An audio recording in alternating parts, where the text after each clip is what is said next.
Hi guys, I will show you this video how to install and use Hot IPTV on a Samsung Smart TV. So first you will need to click on the home button, which is on the middle of the remote control, so you click on it. Then you go to apps and you go up to app search, and here you look for Hot IPTV. So I will type hot, then add a space and type IPTV.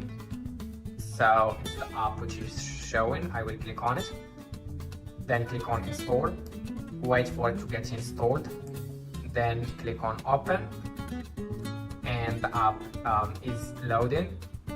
So to make this app working, you will need a playlist.